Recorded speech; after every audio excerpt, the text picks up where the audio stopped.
Esses espaços projetivos, então a gente, deixa eu chamar de π, uma projeção canônica de K, n mais 1 menos a origem,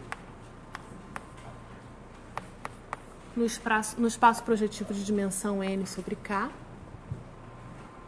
Então, isso daqui está sendo visto como o conjunto das retas de Kn mais 1 pela origem. Em outras palavras, isso daqui é o quociente de Kn mais 1 menos a origem.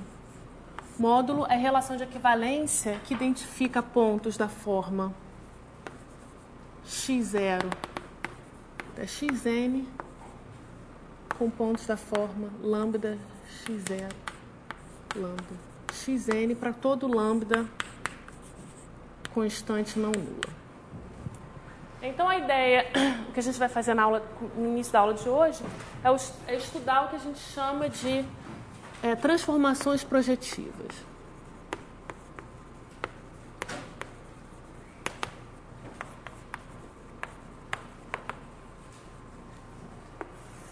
Então, como é comum em matemática, quando você está estudando um certo objeto, você permite certos automorfismos. Por exemplo, no caso de espaços vetoriais, Kn, ou Kn mais 1, o que a gente entende como um automorfismo desse espaço vetorial? Isso aqui vai ser dado simplesmente por uma transformação linear inversível de Kn mais 1 em Kn mais 1.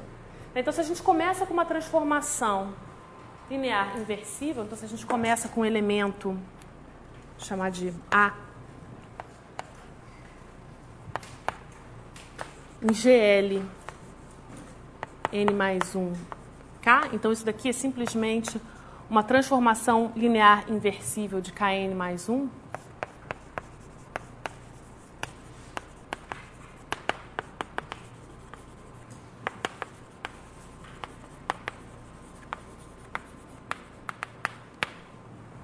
Então, isso aqui em particular é uma bijeção desse conjunto, ela fixa o zero, e mais do que isso, uma transformação linear, ela vai levar uma reta em uma reta. Portanto, quando a gente olha para o espaço projetivo Pn, esse A vai induzir uma bijeção, deixa eu chamar de φ de A, de Pn K, em PNK, que vai ser dado exatamente, vai levar um ponto com coordenadas x0 até xn, no ponto com coordenadas, então isso aqui define uma reta, eu simplesmente olho para a imagem da reta por essa transformação linear inversível, e essa vai ser a imagem desse ponto. Então, deixa eu representar essa transformação linear por uma matriz, eu fixo uma base canônica de Kn mais 1, eu vou identificar A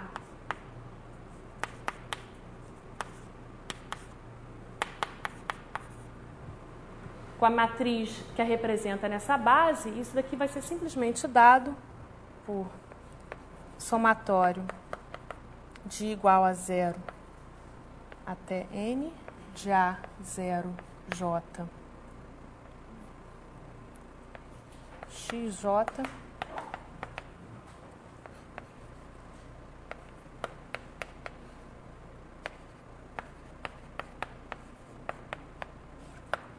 Nós a gente observa que isso aqui de fato está bem definido. Se a gente mudar as coordenadas projetivas aqui, multiplicar por um lambda, o que a gente vai fazer é multiplicar por um lambda as coordenadas projetivas da imagem, então dessa forma a gente tem uma bijeção. E essas bijeções vão ser as que a gente vai chamar de transformações projetivas ou automorfismos do espaço projetivo. Então, deixa eu dar a definição formal. Então, definição.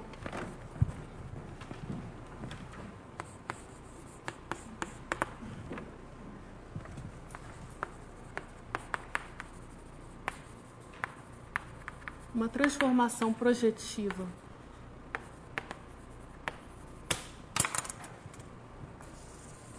também chamada de projetividade,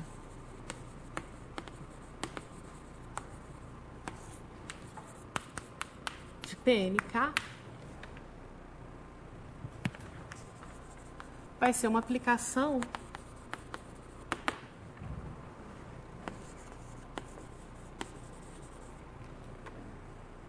da forma. Então, vai ser exatamente o que eu vou chamar de φA de PNK para PNK, dada em coordenadas projetivas dessa forma.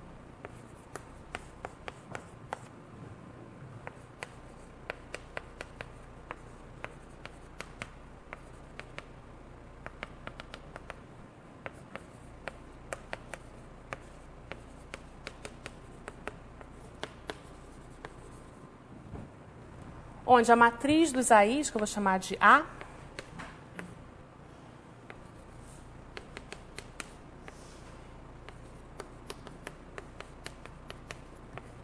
é uma matriz inversível. Então, isso daqui é um elemento de GL N mais 1 K. Então, a gente observa que esses elementos A e J, eles não são unicamente determinados. Eu posso multiplicar todos os A e J pelo mesmo fator de proporcionalidade que eu obtenho.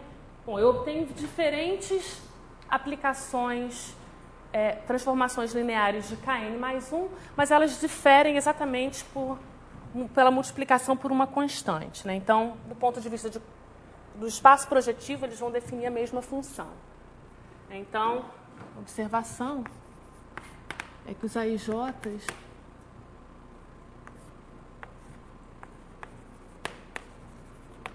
vão ser unicamente determinados por φA, a menos de um fator de proporcionalidade.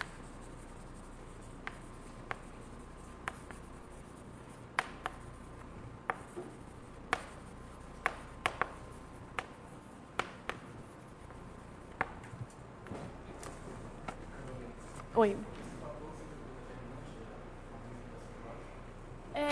Não exatamente. O que eu estou querendo dizer é simplesmente que eu poderia, em vez de olhar para essa matriz A, eu olhar para a matriz lambda A, que ela vai definir uma outra transformação linear que vai ser a composição dessa primeira transformação linear por lambda vezes I. Então, essas duas, então lambda A e lambda A, definem transformações lineares distintas de Kn mais 1, mas ela tem o mesmo efeito nas retas, né, que é o que a gente precisa quando a gente trabalha no plano projetivo. Então, é só para dizer que esses AIJ não são unicamente determinados, a gente tem, assim como no espaço projetivo, né, a gente pode multiplicá-los por uma constante lambda. Ok, então deixa eu só observar que a gente então tem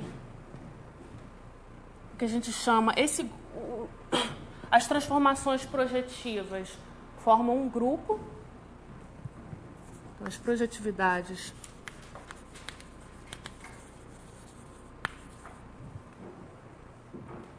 de PNK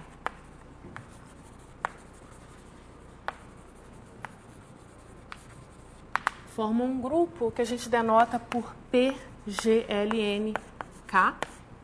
Então, isso aqui é o grupo das projetividades de PN, que é simplesmente o quociente do grupo GLN mais 1 K pela relação que identifica uma transformação linear pela composição com lambda vezes a identidade, né? Então, isso aqui vai identificar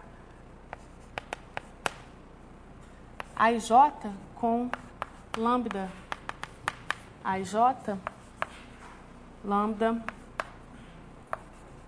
uma constante não nula. Então, esse aqui é o grupo de automorfismos. Então, na verdade, eu posso pensar nisso daqui, talvez escrevendo uma notação mais elegante. Isso aqui, eu penso nisso aqui como um grupo, e eu tomo quociente módulo, o subgrupo das transformações da forma lambda vezes a identidade.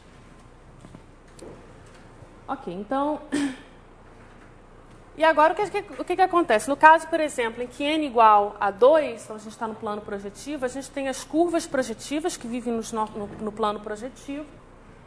E o que a gente pode pensar é que a gente pode estar, por exemplo, a gente pode aplicar uma transformação projetiva de P2 que vai levar uma certa curva numa outra curva.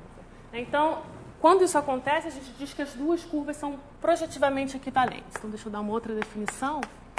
Então, duas curvas planas projetivas F e G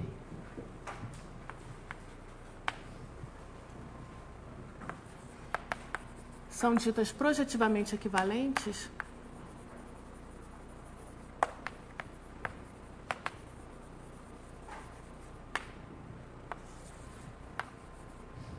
se existe uma projetividade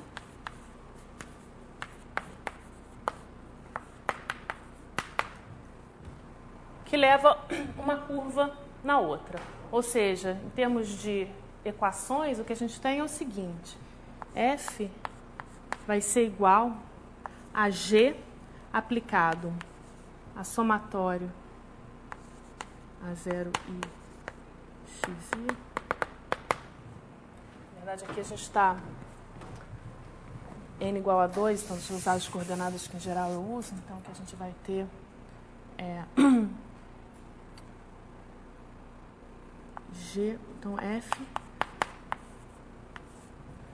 é G, e aqui eu vou escrever, por exemplo, A0, 0,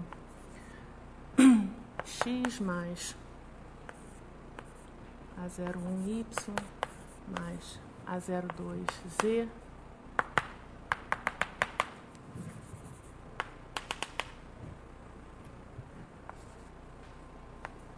A20 x mais A21y mais A22z. Então, lembrando que quando eu falo de uma curva projetiva F e G, na verdade, estão representando suas classes de equivalência, módulo, multiplicação por uma constante, né? Então, isso daqui, na verdade, isso daqui vale a menos de multiplicar por uma constante lambda. Então, estou pensando isso daqui como classes. Então,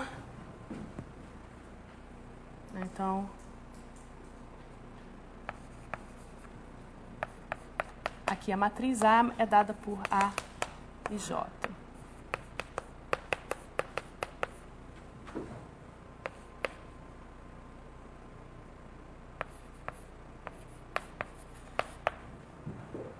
Então, o que é isso daqui? Isso daqui, do ponto de vista algébrico, formal, a gente tem isso daqui, mas do ponto de vista geométrico, se eu pensar nos traços das curvas F e G, o que isso daqui está dizendo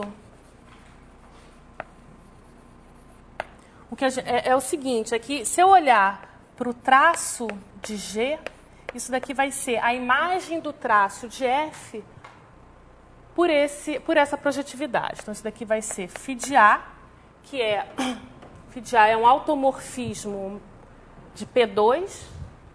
Então, o traço de G vai ser a imagem do traço de F por essa projetividade. Então, geometricamente, eu começo com uma projetividade e os traços são transformados um no outro. Do ponto de vista de polinômios, o que a gente tem é essa relação aqui. Então, existem várias propriedades de curvas que são invariantes por projetividade. Por exemplo, o grau. Você observa que o grau não muda quando eu tenho duas curvas projetivamente equivalentes, né? Então, deixa eu dar alguns exemplos de variantes por projetividades.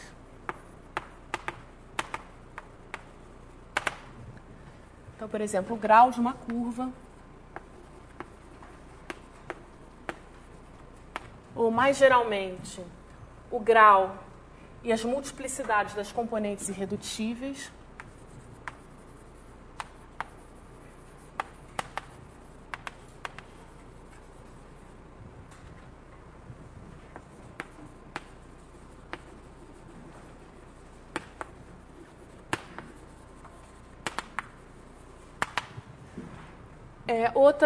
Outro invariante é o fato de alguns pontos serem colineares ou não.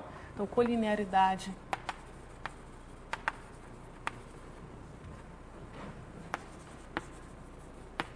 de pontos, etc. Então, isso aqui, exercício.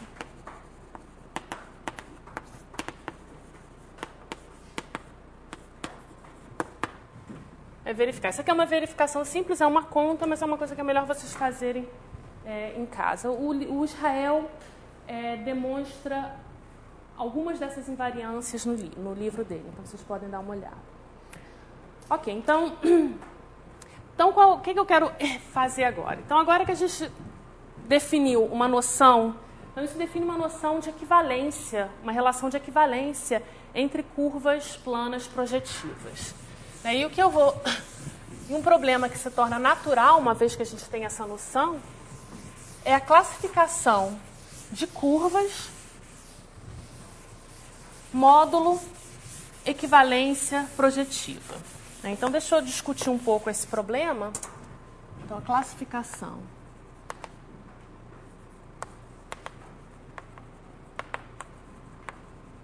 de curvas planas projetivas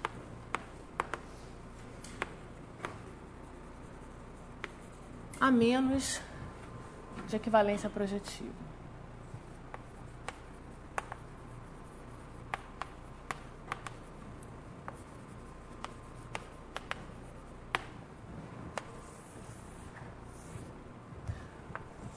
Então, como o grau é um invariante por projetividade, então a gente já sabe que a gente pode se restringir, fixar um grau e, para esse grau, tentar entender quais são as classes de equivalência por equivalência projetiva.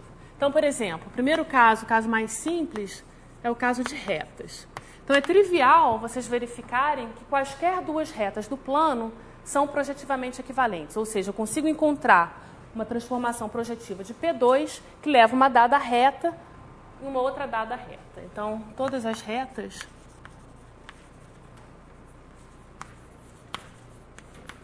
são projetivamente equivalentes.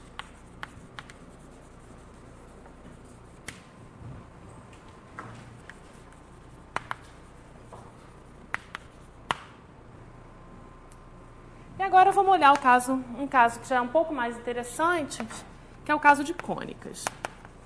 Então, o que a gente vai fazer agora é determinar quais são todas as classes de equivalência de cônicas a menos de projetividade.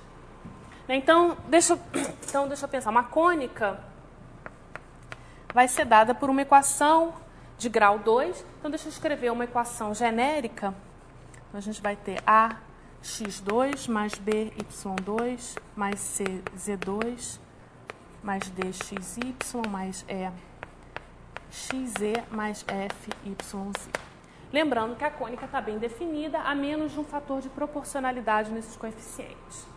Então, a primeira observação, então, o que a gente quer fazer é entender quando que dois polinômios desse tipo vão estar relacionados por uma transformação projetiva.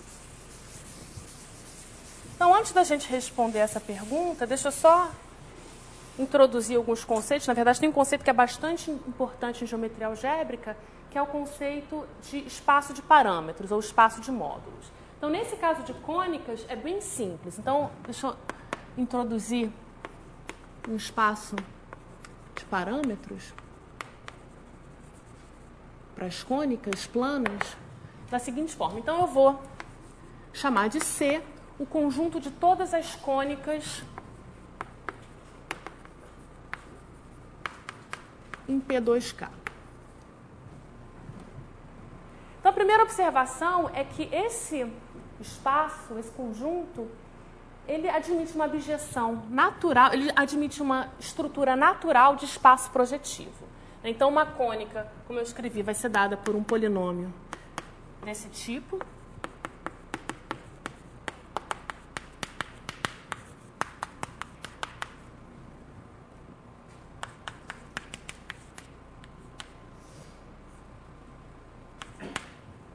E eu vou identificar, então, vou construir uma abjeção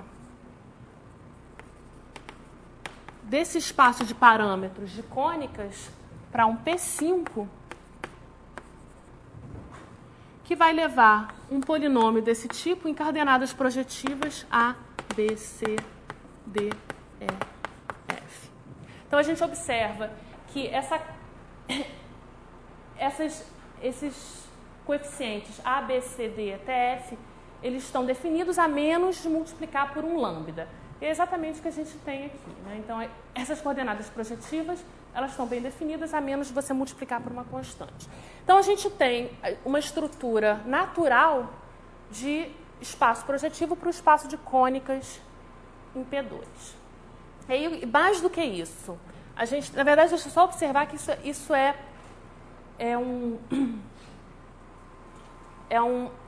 acontece frequentemente em geometria algébrica, porque você está interessado em estudar certos objetos algébricos, certas variedades algébricas, e o espaço de módulos ou o espaço de parâmetros para esses objetos tem naturalmente uma estrutura de variedade algébrica. Então, você tem aí, você pode aplicar certos argumentos indutivos para estudar. Então, a gente vai ver no caso de cônicas especificamente como é que a gente faz isso, né? Vocês vão ter um exercício na lista que vocês vão explorar esse espaço de parâmetros. Mas deixa, então, voltando para o nosso problema, deixa eu observar que a gente tem uma ação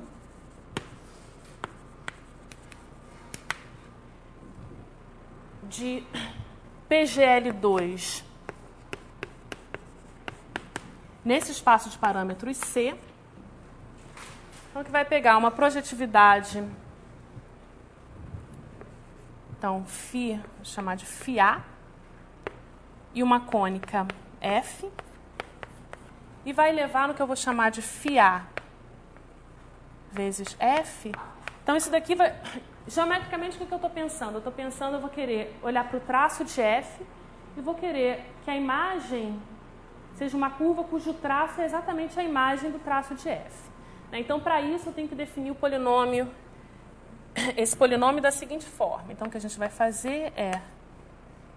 Deixa eu escrever isso daqui em coordenadas. O que a gente vai ter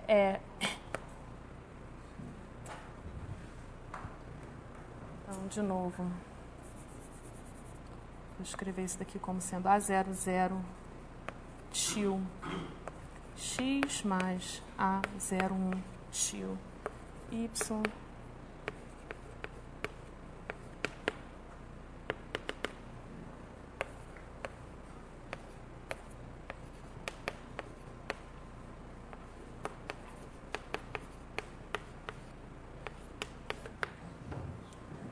onde, para que isso daqui funcione, o que a gente vai querer é que essa matriz,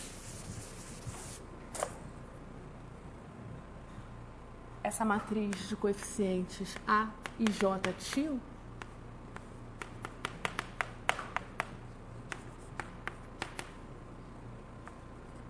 é exatamente a inversa de A, onde A é a matriz, a menos de fator de proporcionalidade, é a matriz definida pela transformação φ.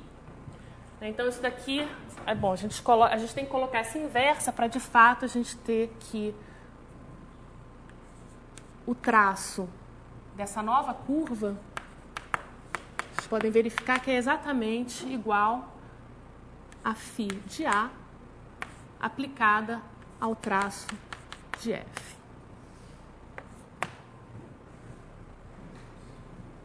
Então, a gente tem essa ação e o problema de classificação a menos de equivalência projetiva é a mesma coisa que a gente dizer que a gente quer entender quais são as órbitas dessa ação.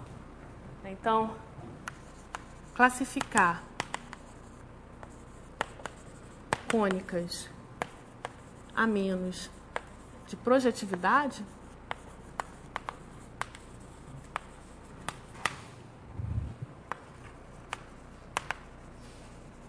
é equivalente a descrever ou determinar as órbitas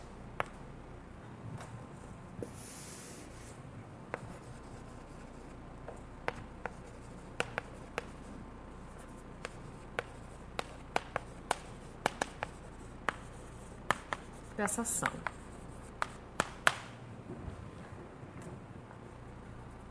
E é isso que a gente vai fazer agora. Na verdade, esse problema para grau maior do que 2 já começa a ser bem mais complicado. Mas a gente vai ver que no caso de grau 2, no caso de cônicas, a gente vai ter uma resposta bastante simples. Então, para isso, deixa eu observar o seguinte. Vamos reescrever a equação de f da seguinte forma. Então, reescrevemos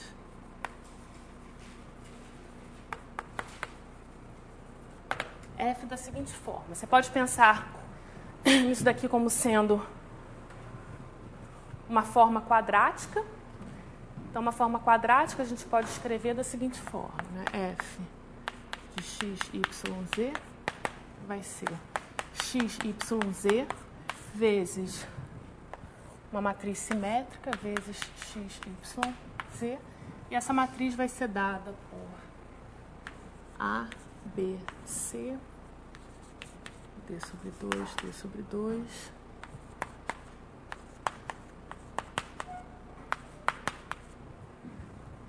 Então, isso aqui é uma outra forma de escrever a equação de f.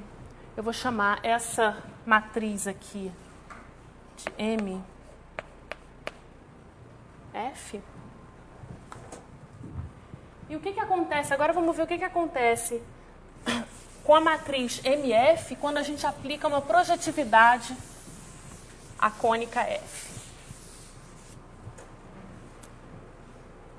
Então vamos observar que dado uma projetividade φ de A em PG L2K, a gente observa que a gente pode, então, aplicar essa projetividade à curva, né? Então, a gente está olhando para essa ação aqui, e vamos ver como que muda a matriz M nesse caso. Então, a gente quer calcular M de φAF em função dessa matriz, e basta você olhar para essa descrição aqui para vocês verem que a matriz M vai mudar da seguinte forma. A gente vai ter o A-1 transposto M A-1. Então, assim, a matriz M vai mudar dessa forma quando a gente aplica uma projetividade à curva F. Então, agora a gente vai usar um pouco de álgebra linear, né? A gente sabe que a gente vê que essa matriz aqui é simétrica. Então, por álgebra linear, a gente sabe que ela é diagonalizável. Então,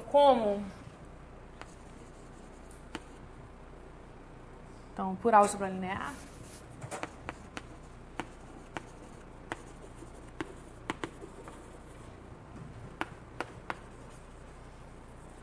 a gente sabe que essa matriz MF é diagonalizável.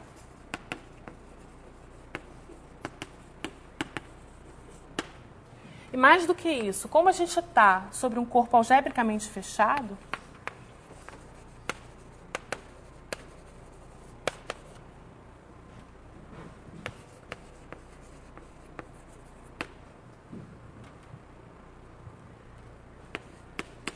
a gente pode diagonalizar essa matriz colocando apenas uns e zeros na diagonal.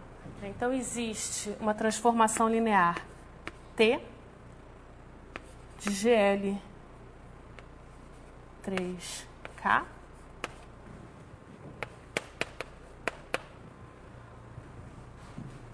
tal que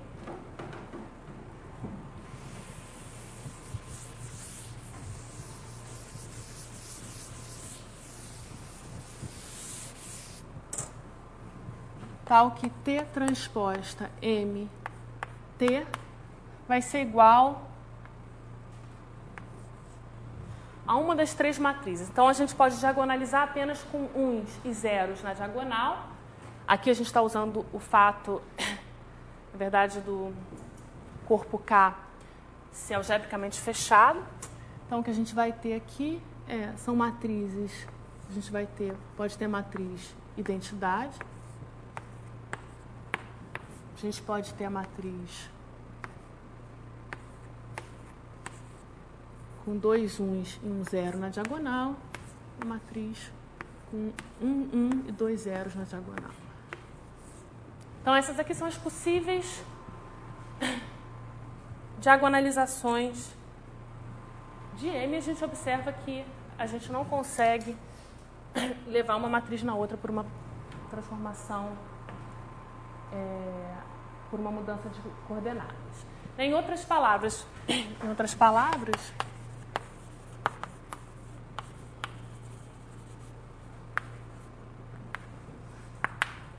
toda cônica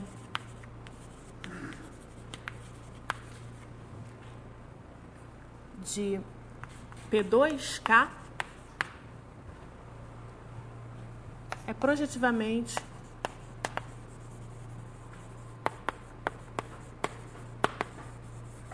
equivalente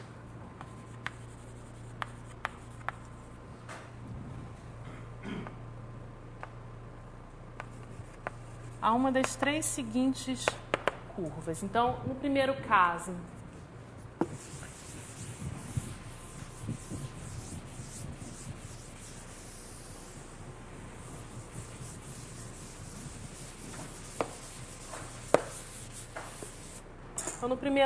a gente tem x2 mais y2 mais e2, a cônica definida por esse polinômio. Observa que isso daqui é uma cônica irredutível.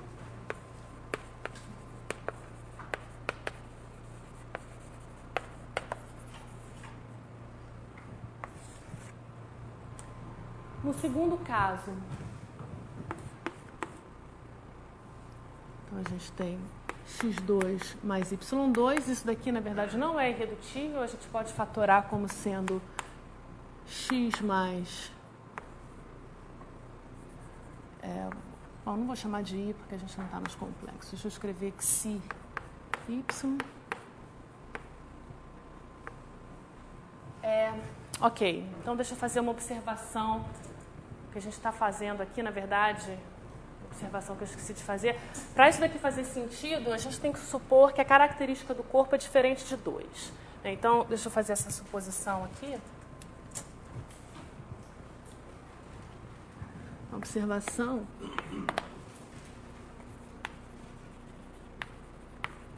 Vamos supor que a característica do corpo K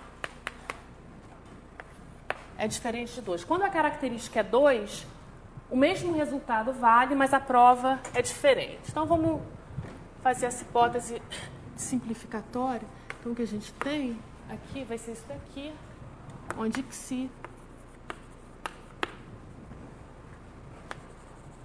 é uma raiz quadrada primitiva da unidade.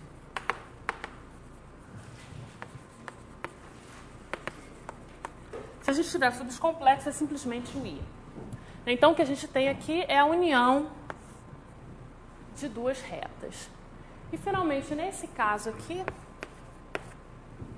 o que a gente tem é x2, é a cônica dada por x2, que é uma reta dupla. É a equação de uma reta com multiplicidade 2. Então, com isso, a gente classifica todas as cônicas planas e só existem, a menos de projetividade, existem 3 tipos. Uma cônica irredutível, uma união de duas retas ou uma reta dupla. Então, a gente mais para frente vai olhar, talvez a gente olhe para a classificação das cúbicas e a gente vai ver que é bem mais complicado. Mas antes disso, antes da gente passar adiante... Oi?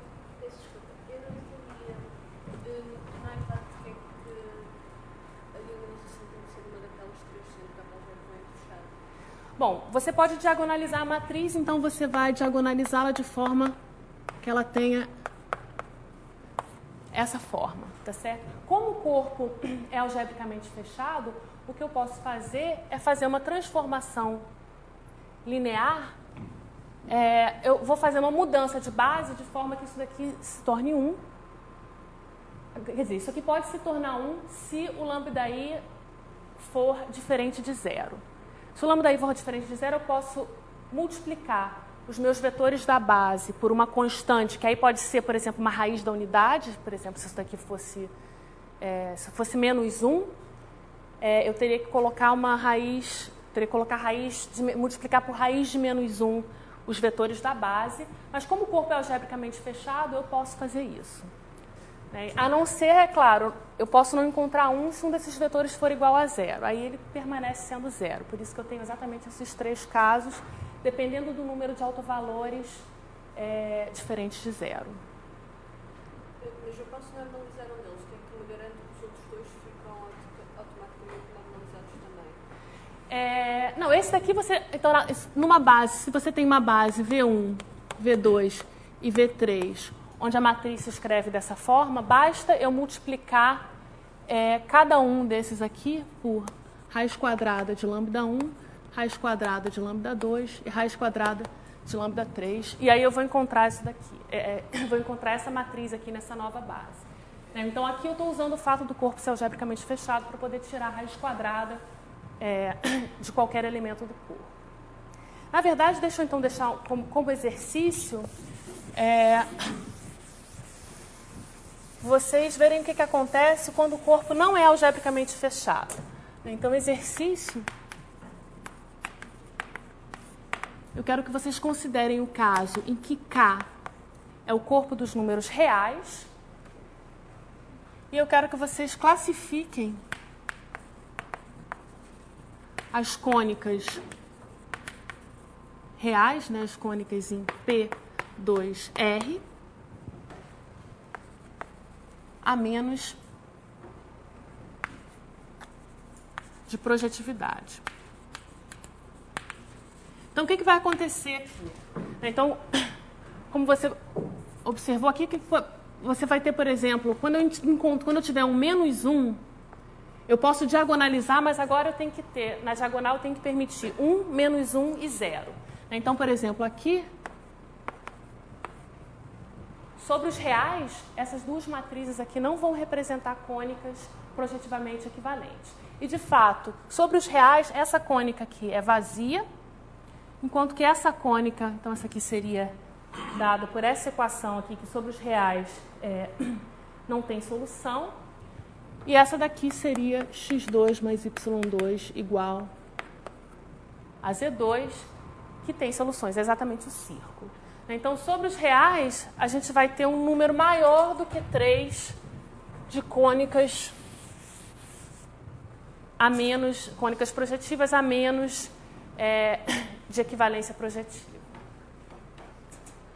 Ok, então aqui vão aparecer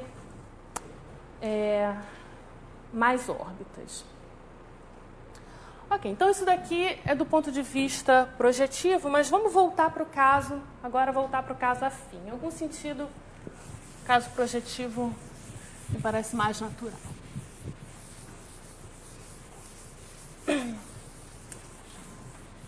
Então, agora o que eu estou interessado é definir quais são os automorfismos do espaço afim que a gente vai permitir, que a gente vai considerar como permitidos em geometria algébrica. Então, isso é o que a gente chama de transformações afins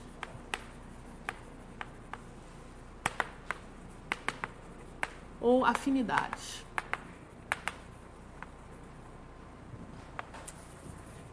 Ok, então a gente já determinou quais são os automorfismos de Pn, e o que a gente vai fazer é considerar uma carta afim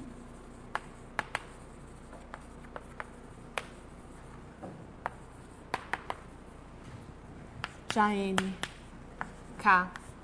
Então, isso daqui é uma bijeção para um certo subconjunto de Pn, dado por Pn, menos os pontos onde a coordenada x0 é igual a 0, ou seja, menos a reta definida por x0 igual a 0. Então, isso daqui vai levar pontos, relembrando que isso daqui leva pontos com coordenadas x1 até xn, pontos com coordenadas 1, x1, que é xm. Então, isso daqui está contido em Pn.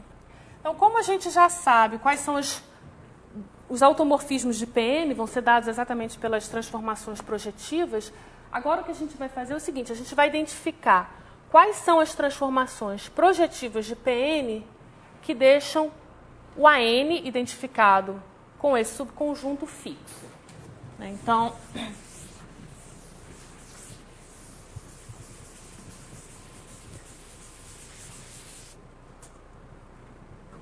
esse daqui é o que a gente chamou de U de zero, na aula passada.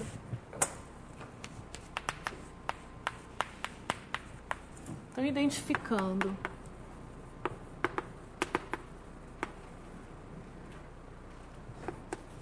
a NK com U de zero,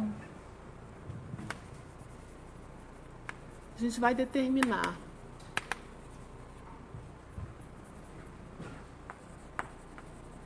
quais transformações projetivas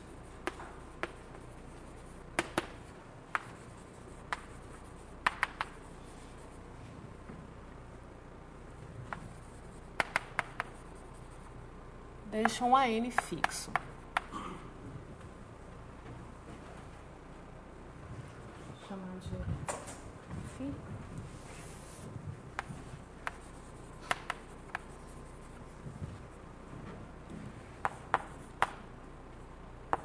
Deixam esse subconjunto AN fixo. Ou seja, em outras palavras, a gente quer encontrar as transformações projetivas que levam a reta no infinito, ou seja, a reta onde x0 é igual a zero, nela mesma.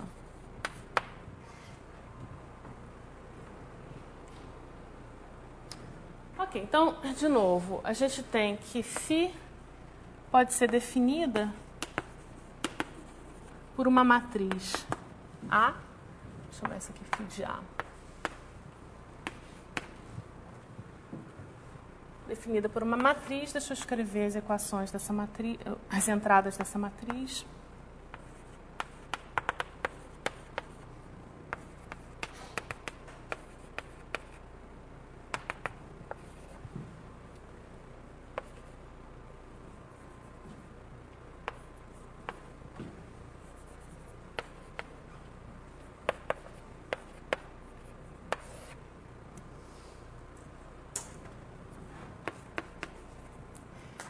E vamos entender quando que o hiperplano no infinito é mantido fixo por essa transformação. Então, na verdade, isso é fácil de ver o que a gente tem.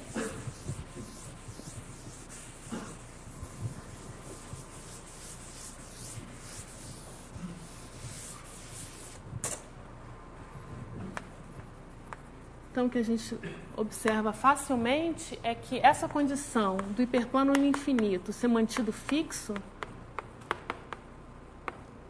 vai ser equivalente ao anulamento dessas entradas da matriz. Então, A0, 1.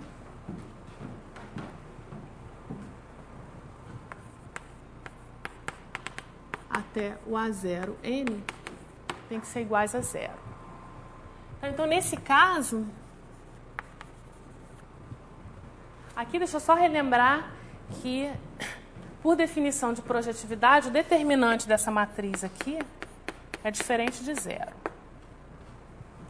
Então, agora vamos ver, nesse caso, o que a gente tem. Então, deixa eu chamar de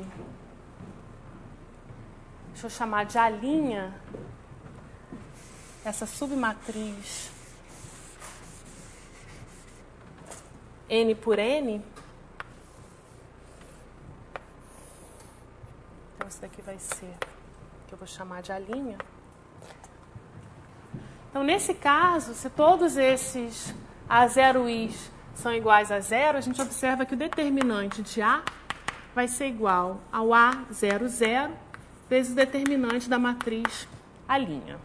Como esse daqui é diferente de 0, o que a gente tem é que A00 é diferente de 0 e a matriz A' é invertível. Ou seja, o que a gente tem é GLNK.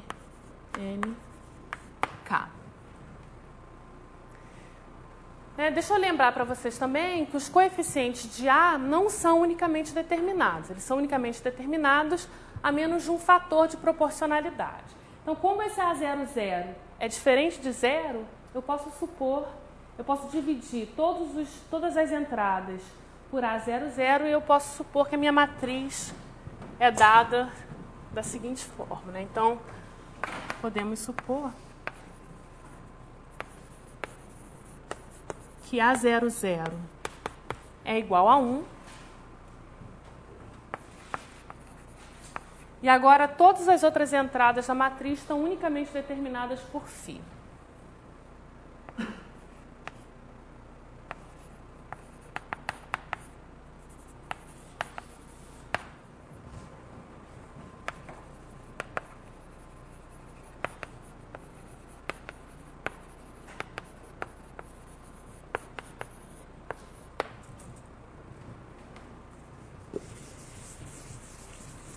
Então, essa daqui é a condição necessária e suficiente para aquela projetividade deixar o plano no infinito fixo. E agora vamos ver nas coordenadas afins, o que a matriz, o que a transformação linear está fazendo. Então, em coordenadas afins, então, de novo, a gente está identificando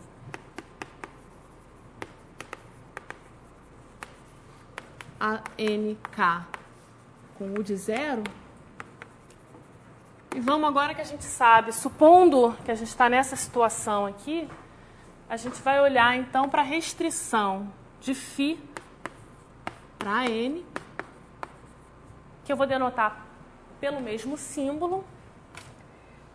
Então isso daqui vai ser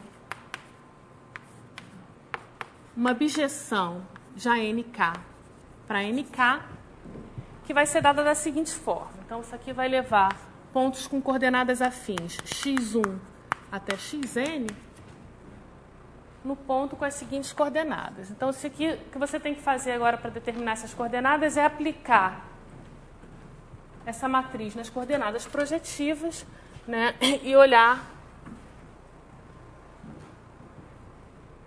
para essa bijeção aqui. Então, se você fizer isso, você vai ver que a expressão que você obtém é a seguinte: A10 mais somatório de igual a 1 até N, A1 e xi até a N0 mais somatório de igual a 1 até N, a NJ, a NIXI.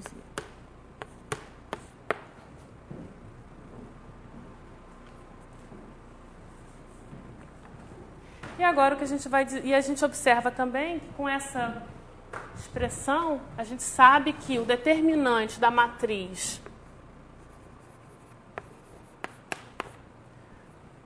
AIJ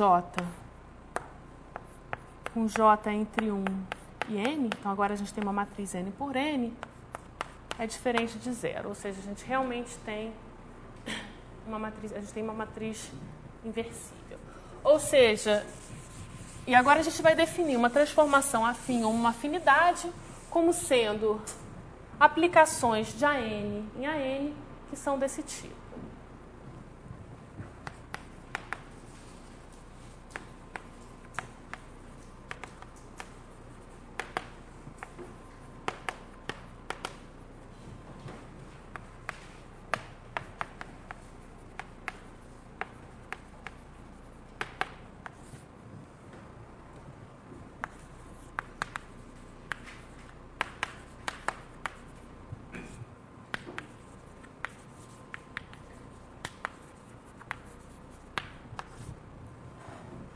Então, aqui aparece a diferença crucial entre o AN e o KN, né? Por isso que a gente dá a gente chama isso de espaço afim e usa uma nomenclatura diferente do espaço vetorial. Então, se a gente estiver interessado no espaço vetorial Kn, em geral, a gente permite, como automorfismos, as transformações lineares inversíveis. E quando a gente está trabalhando com espaço afim, a gente permite mais transformações, a gente permite mais automorfismos, a gente permite também transformações, a gente permite também translações. Então, as afinidades vão ser composições de transformações lineares invertíveis de Kn com possíveis translações.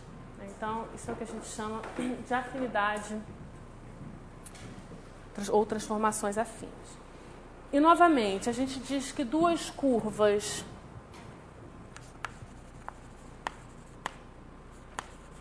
planas afins F e G são equivalentes por uma afinidade?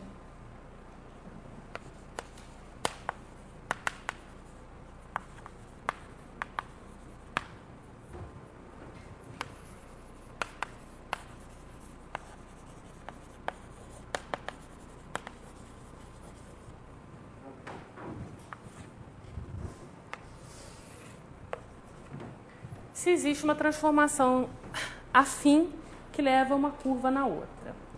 Ou seja, se existem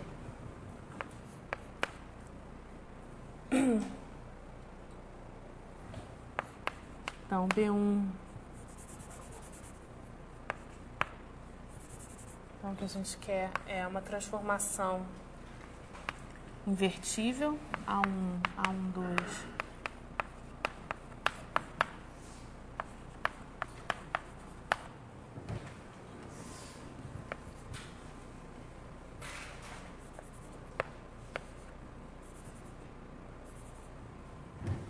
e B1 e B2 em K,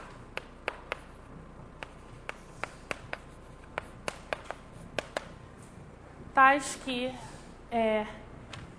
uma curva é obtida a partir da outra aplicando a transformação afim definida por esses dados. Ou seja, de maneira mais precisa, se existem essas matrizes, esses elementos, tais que então, o que a gente quer é que o f de x, y seja igual ao g de A11x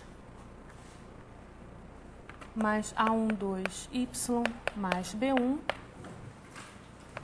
e A21x mais A22y mais B2. E nesse caso, é fácil observar que, do ponto de vista geométrico, o que a gente tem é que o traço de G é a imagem do traço de F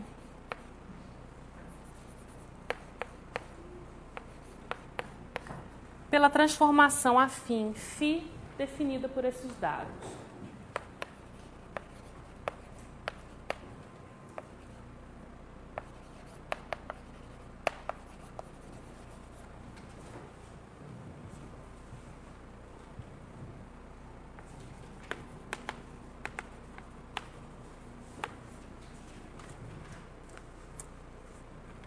Definida exatamente dessa forma, né? Φ de x, y é igual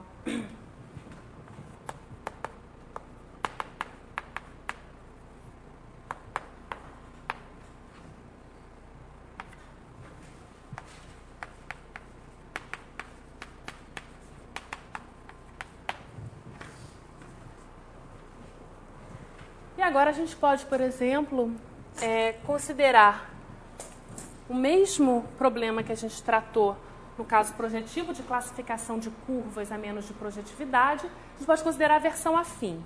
Ou seja, a gente pode querer caracterizar as curvas afins a menos de transformações afins. Então, eu vou deixar vocês... eu vou deixar como exercício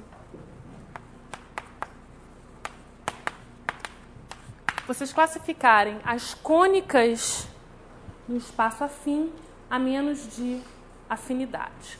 Então, classificar as cônicas afins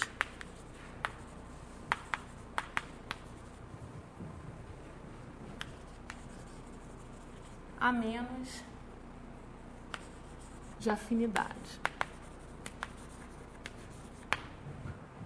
E apesar da gente, em geral, achar que o caso afim é mais simples que o caso projetivo, agora aqui, na verdade, a classificação não é a mesma. A gente vai ter um número maior de classes de equivalência. Então, por exemplo, deixa eu fazer essa observação. Quando vocês fizerem essa classificação, vocês vão, por exemplo, vocês vão ter que considerar essas duas cônicas. Então, você tem a cônica, por exemplo, dada por f igual a y menos x2. Então, isso daqui é a parábola. E vocês vão ter a cônica dada por g igual a xy menos 1. Então, vocês têm aqui a hipérbole.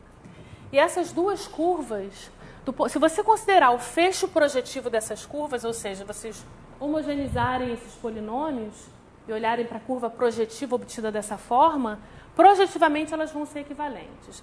Mas, do ponto de vista afim, elas são distintas. Né? Essas duas curvas não são equivalentes por uma afinidade. Como que vocês podem ver isso? Bom, então deixa eu primeiro escrever essa observação.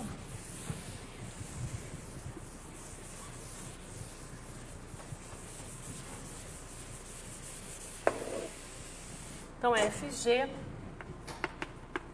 não são equivalentes por afinidade.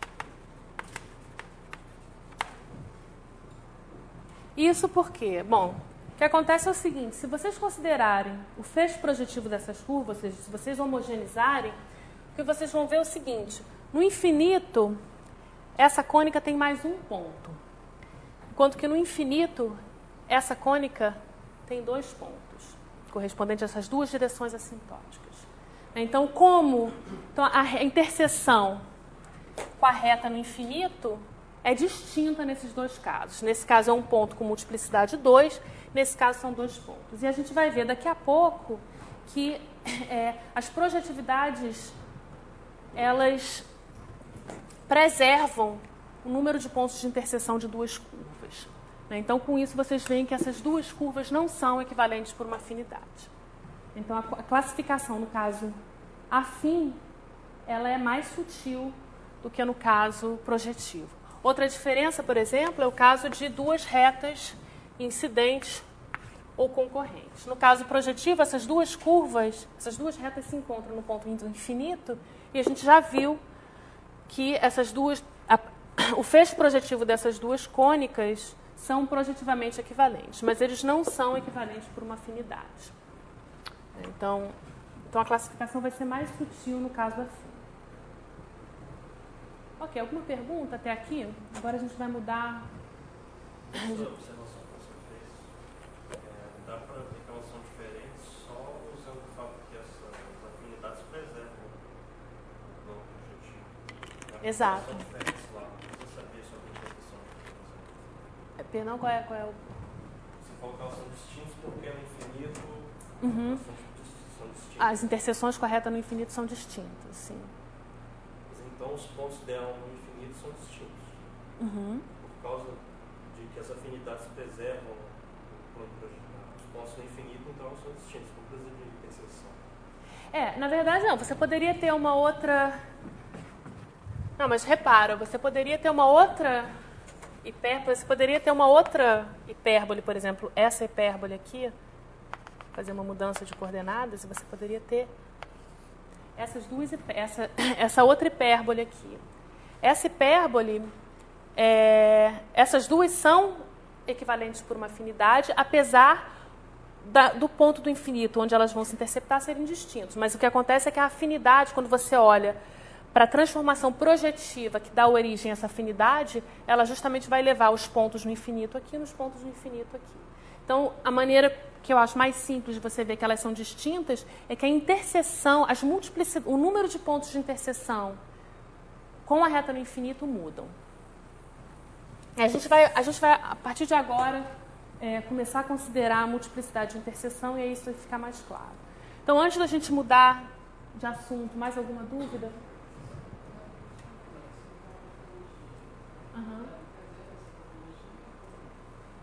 É homeomorfismo. Sim, as projetividades, no caso dos complexos, uma transformação projetiva ou afim é um homeomorfismo. Na verdade, como eu falei, no caso geral de um corpo qualquer, existe o que a gente chama de topologia de Zariski, que a gente vai definir mais para frente no espaço projetivo, no espaço afim, e com essa topologia a gente ainda tem um homeomorfismo.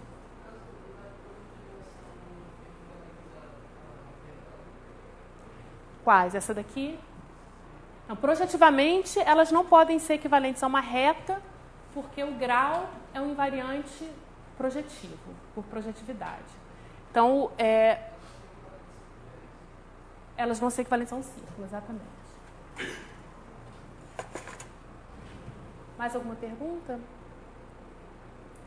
Ok, então agora vamos voltar à questão do teorema de Bézout. Então, deixa eu mais uma vez reanunciar o teorema de Bézout, agora com um pouco mais de rigor, mas ainda não completamente. Então, deixa eu anunciar o teorema de Bézout.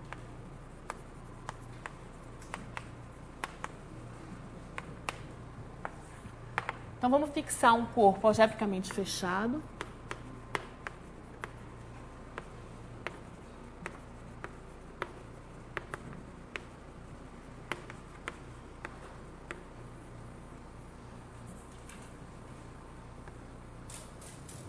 E deixa eu fixar duas curvas projetivas sem componentes irredutíveis em comum. F e G. Curvas planas projetivas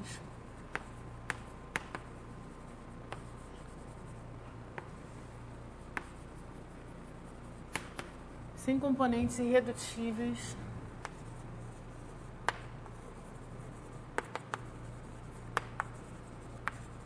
em comum. Então, eu já melhorei um pouco o enunciado do teorema de Bézout, no sentido de que o que antes eu chamava de pontos no infinito, agora simplesmente está codificado no fecho projetivo das curvas afins. Eu estou considerando curvas projetivas, então os pontos no infinito e os pontos finitos são distinguíveis. Então, aqui já estão incorporados os pontos no infinito. Então, a gente supõe que essas curvas não têm componentes irredutíveis em comum. Então, nesse caso,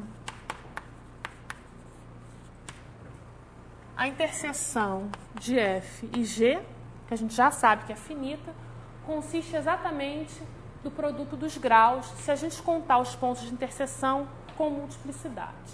Então, isso aqui consiste de df, del F vezes del G,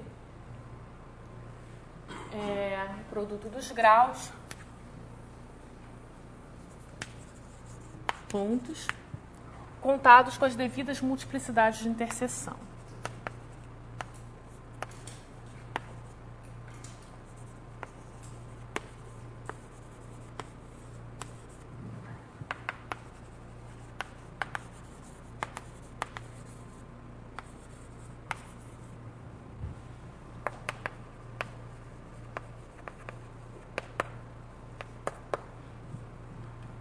Então, o que falta realmente para a gente dar um rigor a esse enunciado é definir o que é uma multiplicidade de interseção. Então, o que a gente vai fazer na aula de hoje é considerar um caso simples, que é a interseção com retas.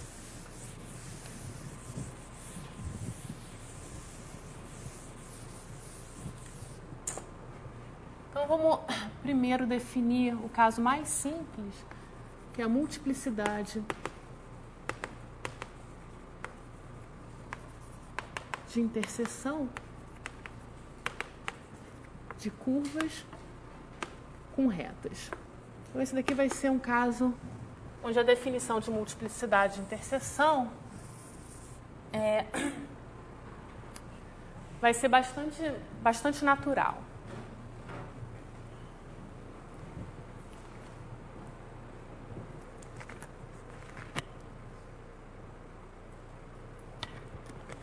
Ok, então como é que a gente primeiro faz para entender, para definir? Então deixa eu fixar a anotação aqui. Então deixa eu tomar L uma reta, então isso aqui vai ser uma curva da forma AX mais BY mais CZ, uma reta projetiva, um T2, e G, uma curva plana projetiva, vamos supor que ela tem grau D. E o que a gente vai fazer agora é calcular os pontos de interseção dessa reta L com a curva G.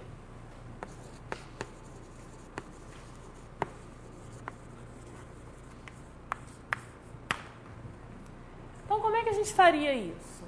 Como é que a gente faz? No caso afim, como que a gente faria para encontrar os pontos de interseção?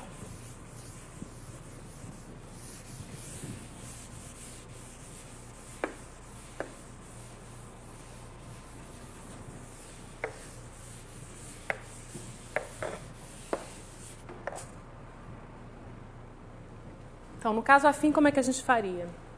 Como vocês fariam? Se eu desse uma reta e uma curva afim. Oi? Você tem que primeiro parametrizar a reta de alguma forma, com um parâmetro t, né, ou simplesmente isolar uma variável em função da outra, que no fundo o que você está fazendo é encontrando uma parametrização, e substituir na equação da curva. Então, a gente vai fazer a mesma coisa, exatamente a mesma coisa no caso projetivo. Então, o primeiro passo é a gente encontrar uma parametrização linear para a reta L. Então, vamos tomar... Então, a gente escolhe uma parametrização linear de L. Ou seja, o que é isso? Isso é simplesmente uma bijeção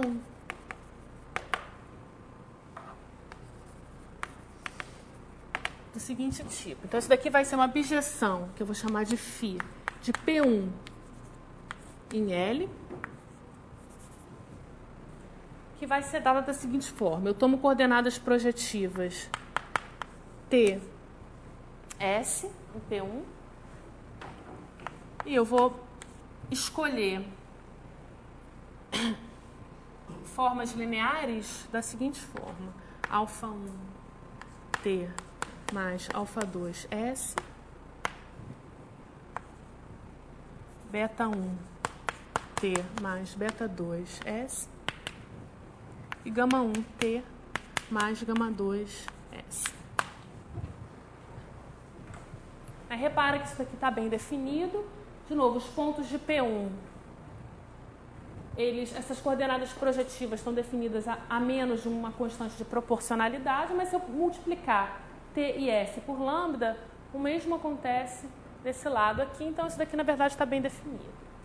Isso daqui é o que a gente chama de uma parametrização linear da reta L. Então, sempre existe uma tal parametrização. Então, exercício...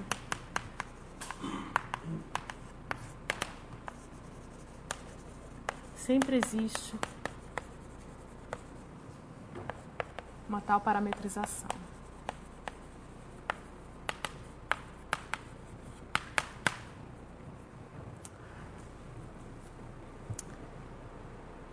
Ok, então esse é o primeiro passo. O segundo passo, agora que a gente tem uma parametrização, o que a gente vai fazer é substituir essa parametrização. Para encontrar os pontos de interseção, a gente vai substituir a parametrização de L na equação de G. Então,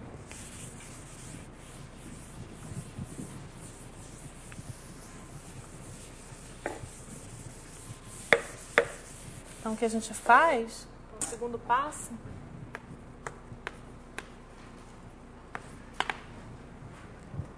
é fazer o seguinte. Então, a gente vai definir, eu vou definir um polinômio h de st, o polinômio obtido substituindo essa parametrização na expressão de g.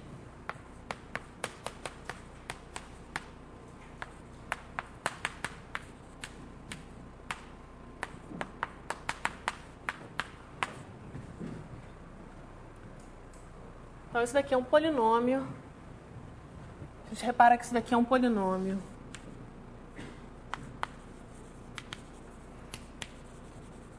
homogêneo. Porque o G é homogêneo, cada uma desses fatores aqui é homogêneo de grau.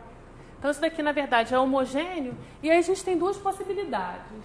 Ou ele é homogêneo de grau D, ou ele é identicamente nulo. Então, se o HST é identicamente nulo, na verdade, isso daqui vale se somente se o L está contido em G, né? Na verdade, o V de L está contido em... O Z de L está contido em Z de G. E pelo lema de Stude, isso é equivalente a dizer que o L é um fator irredutível de G. Então, é claro que nesse caso a interseção de L com G é toda a reta L. Então, nesse caso, a gente não está tão interessado. Então, vamos supor... Então, isso daqui é igual a zero, perdão. Então, esse polinômio homogêneo é igual a zero exatamente quando L é uma componente irredutível de G. Então, vamos supor, que é o caso que nos interessa, que isso daqui não vale. Então, isso daqui... Que esse polinômio não é identicamente nulo.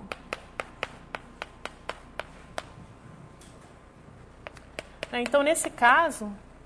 Como o G é homogêneo de grau D e cada um desses fatores, dessas coordenadas, é linear em T e S, então o que a gente tem é que HST é homogêneo de grau D.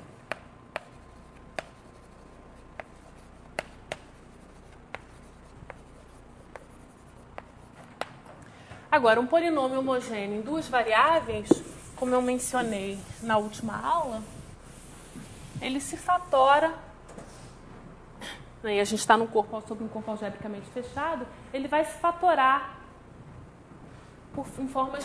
como produto de formas lineares. Então, a gente tem uma parametrização, uma decomposição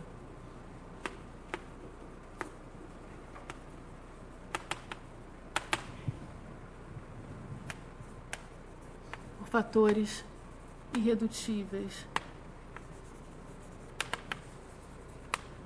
não associados para evitar ambiguidade. Então, H de ST vai se escrever como produtório de igual a 1 até certo L, de AIS mais BIT com alguma potência MI. E aí o que a gente observa, então, é o seguinte, é que a interseção de L com G é exatamente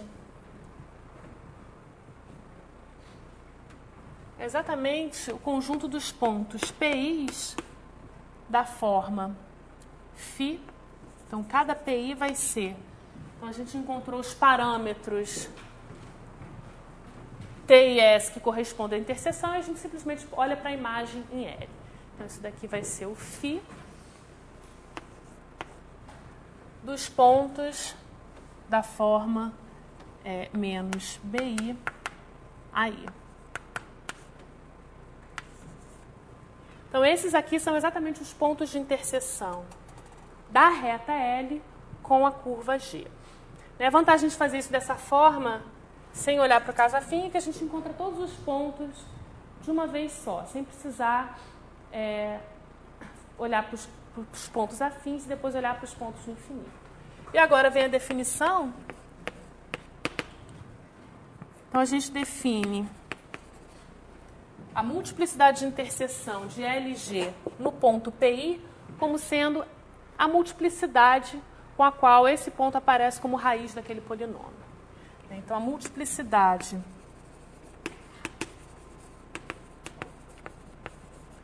de interseção de L e G no ponto PI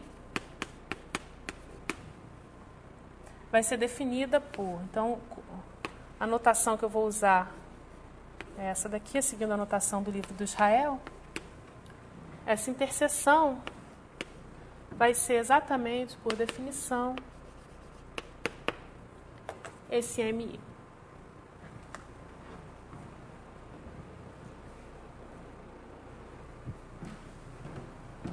Ok, então agora o terceiro passo é ver que isso está bem definido, Então, no primeiro passo, a gente escolheu uma parametrização linear para L. Na verdade, existem várias transformações lineares, parametrizações lineares possíveis para uma dada reta, e a gente tem que ver que esses MIs que aparecem dessa forma não dependem da escolha de parametrização linear. Então, na verdade, esse é o tipo de conta que seria indecente fazer em público, vocês têm que fazer em casa para se convencer. Mas é simples. Então, o terceiro passo é verificar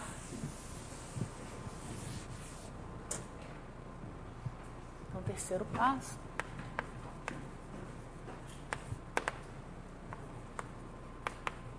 é verificar que a definição não depende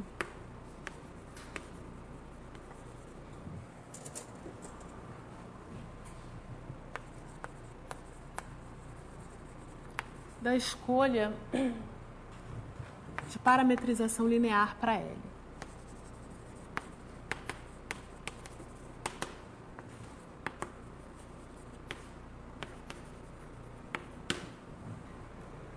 Então, vou deixar como exercício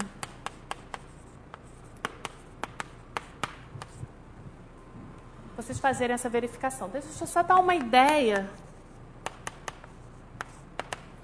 de como fazer isso. Bom, vamos supor que a gente tem uma outra parametrização linear de L. Então, seja φ de P1K em L, uma outra parametrização linear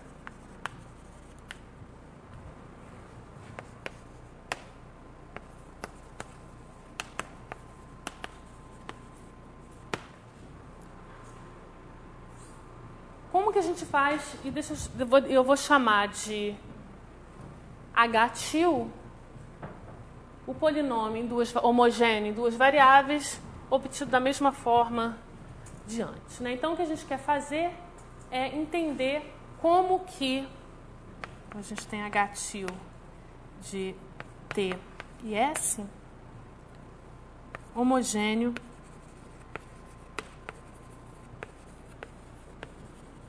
de grau D. Aí a gente quer ver como que a gente faz para relacionar esses dois polinômios. A gente quer ver que eles vão ter que as raízes desse polinômio, as raízes como pontos de P1, aparecem com as mesmas multiplicidades de antes. Mas isso a gente faz da seguinte forma. A gente observa que se a gente compuser uma parametrização linear com a inversa da outra, então se a gente tomar φ, que é φ a menos 1 composta com φ, isso daqui vai ser, então,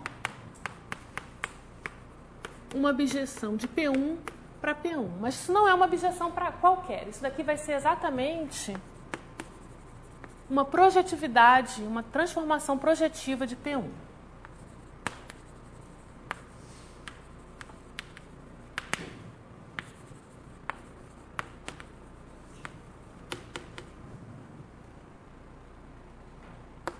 Ou seja, isso daqui é um elemento de PGL1K.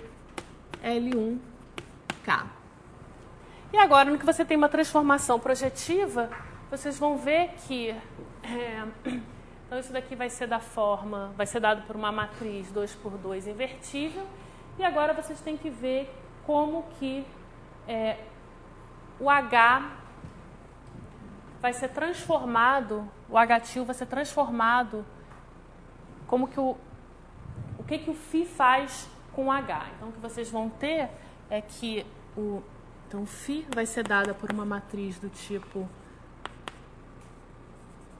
A01, A00, A01, A10, A11. Então, φ corresponde a essa matriz. E o que vocês vão observar é que... Bom, agora talvez eu troque aqui Talvez eu troque aqui a ordem, mas a menos de ordem, o que vocês vão verificar é que isso daqui vai ser exatamente A00S mais A01T, A10S mais A11T. Ou seja, com uma transformação projetiva de P1, um polinômio vai ser elevado num outro polinômio com as mesmas multiplicidades de raízes. Então, isso que vocês vão fazer, essa conta que vocês vão fazer.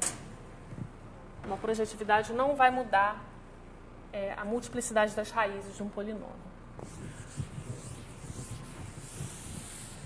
Ok, então com isso, módulo essa verificação que vocês vão fazer em casa, a gente tem bem definido definida a multiplicidade de interseção de uma reta com uma curva. Então, deixa eu terminar a aula fazendo algumas observações. Então, a primeira observação é que, com essa definição, a gente tem o teorema de Bézout quando uma das curvas é uma reta, né? Então, a primeira observação é que, com essa definição de multiplicidade de interseção,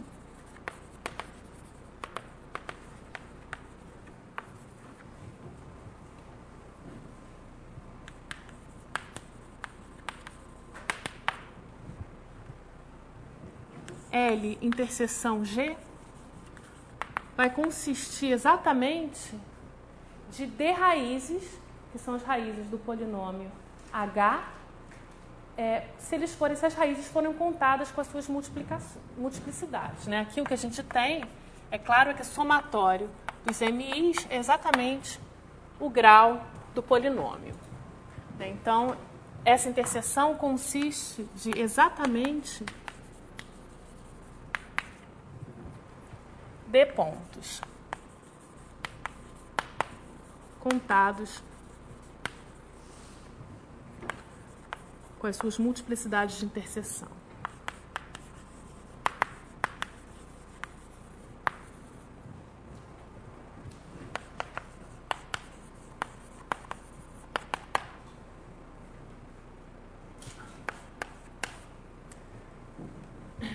A segunda observação, que de novo vai ser um exercício de conta que eu vou deixar para vocês fazerem, é que as projetividades, elas preservam as multiplicidades de interseção.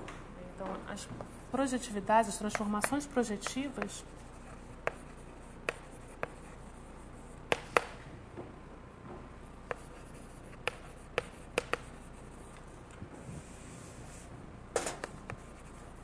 preservam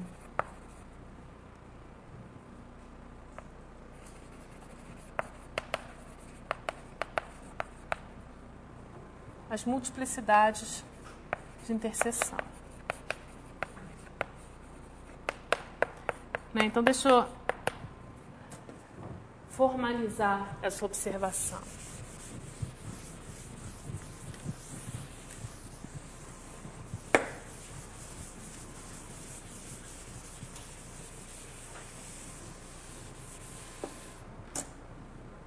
Então, o que eu estou querendo dizer é o seguinte, vamos começar com L uma reta, e G, uma curva plana projetiva. E vamos supor que o L não é uma componente irredutível de G. E vamos fixar uma transformação projetiva φ. Vou chamar de φ PGL2K.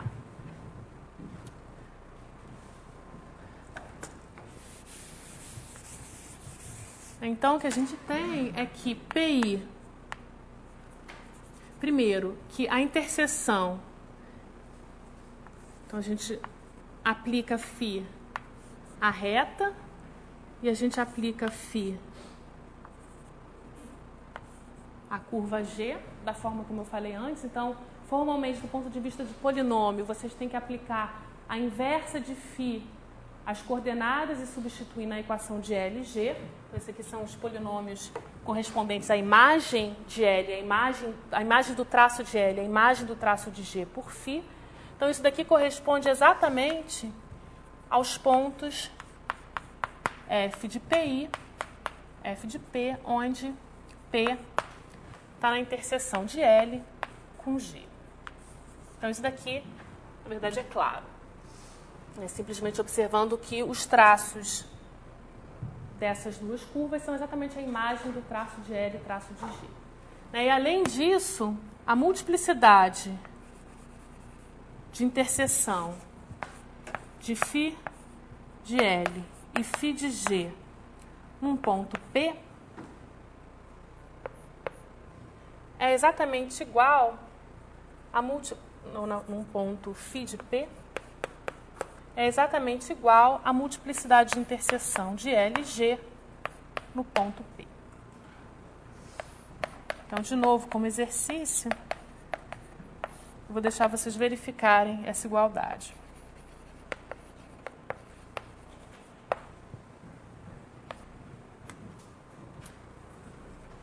Deixa eu só observar que a gente, em geral, pode definir a multiplicidade de interseção para um ponto que não necessariamente está na interseção. Nesse caso, é claro que o MI vai ser zero nesse caso. Então, a multiplicidade de interseção é zero quando a gente não tem um ponto de interseção. Finalmente, a última observação que eu queria fazer, encerrando a aula de hoje, é observar o que acontece no caso afim. Então, deixa...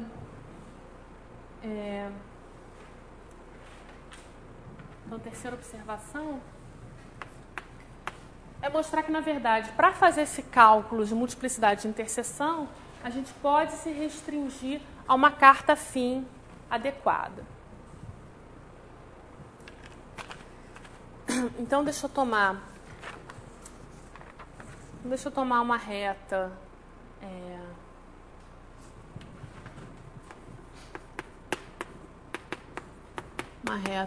projetiva plana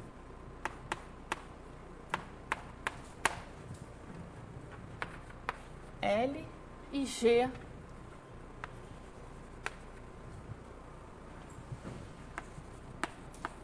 uma curva plana projetiva. Bom, vamos supor que L não é uma componente irredutível de G. E vamos tomar um ponto P na interseção de L com G. Deixa eu escrever em coordenadas projetivas x0, y0, z0. Então, o que eu vou fazer agora é mostrar como que a gente pode olhar para uma carta afim para calcular essa multiplicidade de interseção. Então, aqui, na verdade, a gente vai olhar para a carta afim adequada, dependendo de qual... Alguma dessas coordenadas aqui é não nula. Então, vamos supor, por exemplo, que o Z0 é diferente de zero. Senão, a gente tem que olhar para alguma outra carta afim.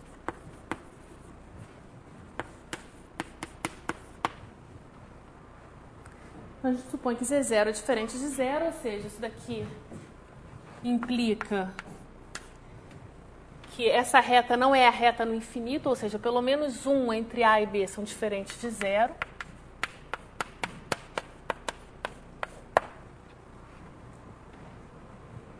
Aí vamos olhar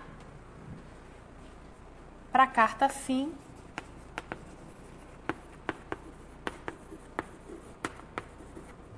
A2 para U, que seria o P2 menos a reta no infinito. Então, de novo aqui, a gente tem ponto x, y, que vai ser levado num ponto com coordenadas projetivas x, y, 1. E deixa eu chamar de P minúsculo a imagem, o ponto correspondente ao ponto P maiúsculo aqui.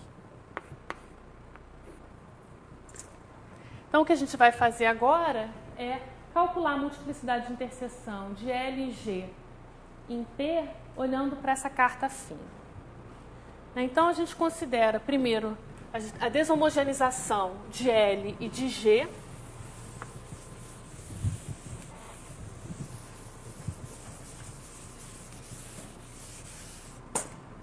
Então, sejam, L vai ser deshomogeneização com relação à variável Z, então isso daqui vai ser AX mais BY mais C. E G é a deshomogeneização com relação a G, que vai ser dada por X, Y, I. Então, agora, a gente vai querer calcular a interseção de L com G, e a gente vai fazer a mesma coisa, só que agora no caso afim. Então, a primeira coisa que a gente vai fazer é escolher,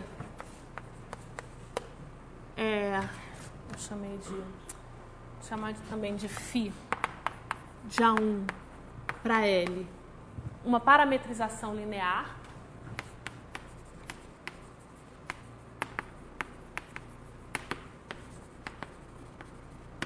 Ou seja, o que significa isso? Isso aqui eu vou levar um ponto T da reta fim, um ponto da forma alfa 1T mais alfa 2 e beta 1T mais beta 2. E a gente, agora, com essa parametrização, a gente substitui essa parametrização na expressão de G. Então, a gente define H de T como sendo G de alfa 1T mais alfa 2, beta 1T mais beta 2. Então, isso daqui, de novo, a primeira observação é que esse polinômio não é identicamente nulo, porque a gente sabe que L não está contido, L não divide G, né? Senão o L e G original teriam a mesma propriedade. Então, o que a gente tem é que H de T é um polinômio, mas agora a gente não pode garantir que esse polinômio tem grau D. Então, deixa eu chamar de G. Deixa eu chamar de D o grau de G.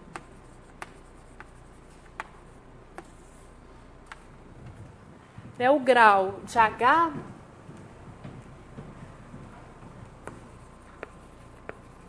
é menor ou igual a D. Então, a observação é que ele vai ser, o grau de H, ele vai ser, quando que ele vai ser menor do que D? Ele vai ser menor do que D exatamente quando houver pontos de interseção no infinito. Quando L interseção G contiver L interseção G interseção Z0 for diferente de vazio, ou seja, quando a gente tem pontos de interseção no infinito. Então, quando a gente deshomogeneiza e olha para o caso afim, a gente não consegue ver os pontos de interseção no infinito. Por isso que esse grau aqui pode, a princípio, ser menor do que D, podendo inclusive ser zero. Os pontos de interseção podem estar todos no infinito.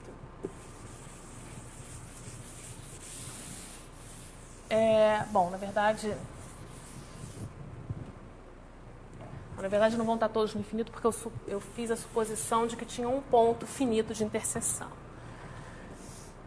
Ok, então, agora o que a gente faz, então, é olhar para a decomposição de H por fatores irredutíveis. Então, isso daqui vai ser o produtório de AI T mais BI para alguma potência MI.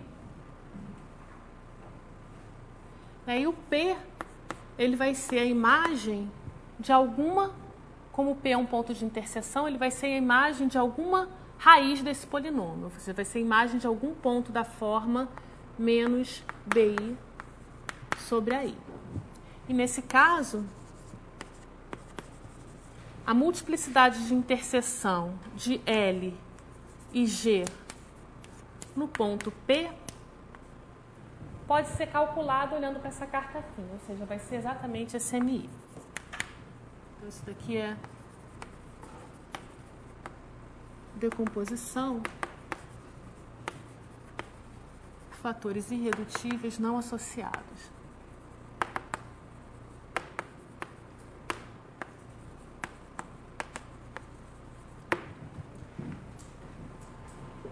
E essa interseção, então, pode ser calculada, no caso, assim.